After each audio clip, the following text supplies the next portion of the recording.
మరి ఒక దేవాలయానికి ధర్మకర్తగా ఉండాలంటే ధర్మం గురించి అవగాహన ఉన్నటువంటి వారే ఉండాలి. కానీ ఒక ఐఏఎస్ చదివినటువంటి వారికి ధర్మం మీద ఏ విధంగా అవగాహన ఉంటుంది అనేది మనమందరం కూడా గ్రహించాలి.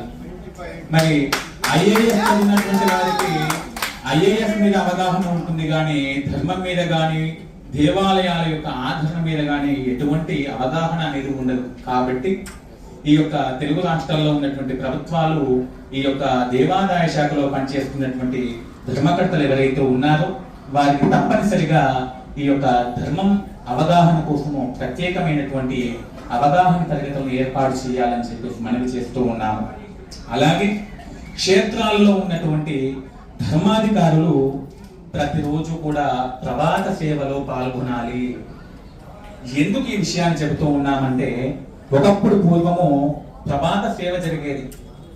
ఉదయాన్నే 4 గంటలకు మన యొక్క గ్రామాల్లో ఉండేటువంటి మైకులు మోగేవి, దాన్నే ప్రభాత సేవ అంటున్నాము.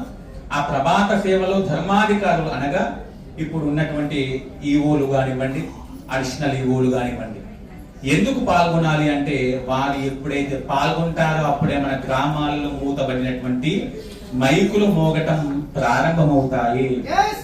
ఈవోలు ధర్మాధికారులు అనేటువంటి వారు ప్రభాత సేవలో పాల్గొనాలి, కానీ ఏదో మధ్యాహ్నం పూట ఇలా వచ్చి అలా వెళ్తానంటే దేవాలయాల పరిస్థితి కూడా అదే విధంగా తయారవ్వటం జరుగుతుంది. కాబట్టి ప్రతి ధర్మాధికారి కూడా ప్రభాత సేవలో పాల్గొనటం తప్పనిసరిగా చేయాలి అని మనవి చేస్తూ ఉన్నాము.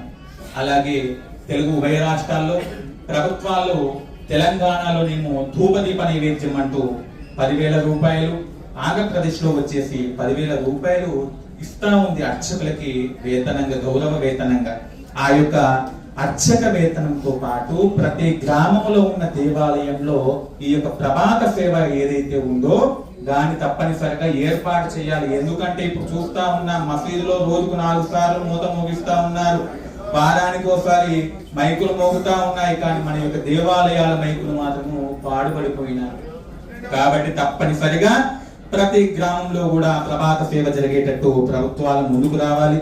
అలాగే మన యొక్క రాష్ట్రంలో ఉన్నటువంటి శైవ క్షేత్రాలు, ముఖ్యంగా శ్రీశైల మల్లికార్జున స్వామి కానివ్వండి, అటు వేములవాడ రాజన్న కానివ్వండి, మరొకటి కానివ్వండి, శైవ క్షేత్రాలలో తప్పనిసరిగా షట్కాల పూజలు నిరంతరాయంగా కొనసాగుతూ ఉండాలి.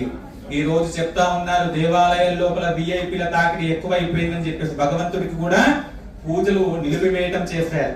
కానీ భగవంతుడికి ఎప్పుడు అయితే నిత్య పూజలు జరుగుతాయో అప్పుడే లోకక్షేమం అనేది జరుగుతుంది. కాబట్టి తప్పనిసరిగా శైవ క్షేత్రాల్లో షట్కాల పూజలను విడిదిగా తప్పనిసరిగా ఏర్పాటు చేయాలి.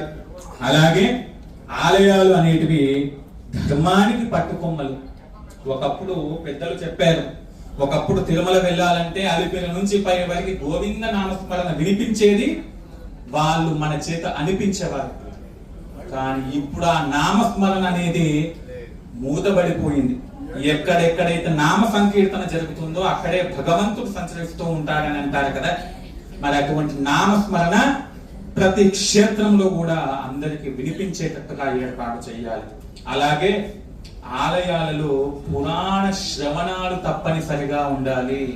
ఈ రోజు చూడండి, మనం పురాణాలు వినాలంటే యూట్యూబ్ పెట్టుకొని చాగంటి ప్రవచనమో లేకుంటే గరికపాటి ప్రవచనమో వింటున్నాం. కానీ ఏదైనా ఆలయానికి వెళితే పురాణ శ్రవణం చెప్పేవారు ఉన్నారా? ఒకప్పుడు ఉగాది పంచాంగ శ్రవణం చెప్పేవారు, దాన్ని కూడా ఇప్పుడు మనం యూట్యూబ్లో వింటా ఉన్నాము. ఎప్పుడైతే మన ఆలయాల లోపల పురాణ శ్రవణాలు జరుగుతాయో, భాగవతాలు సప్తాహాలు జరుగుతాయో అప్పుడే మన యొక్క కవులను, కళాకారులను మనం పెంచి పోషించుకున్న వాళ్ళం అవుతాం. కాబట్టి తప్పనిసరిగా ఆలయాల్లో పురాణ శ్రవణం అనేది జరగాలి. మరి అలాగే ఈ యొక్క దేవాలయం ఆధారంగా కళాకారుల పోషణ అనేది కూడా తప్పకుండా జరగాలి. మరి మన కళలను మనం పోషించుకోవాలంటే వాటికి ఆధారం ఏమిటి? దేవాలయం. ఒకప్పుడు దేవాలయం ఉండేది, పంచ విధులతో కూడేది. ఒకప్పుడు దేవాలయానికి వెళితే కేవలం భగవత్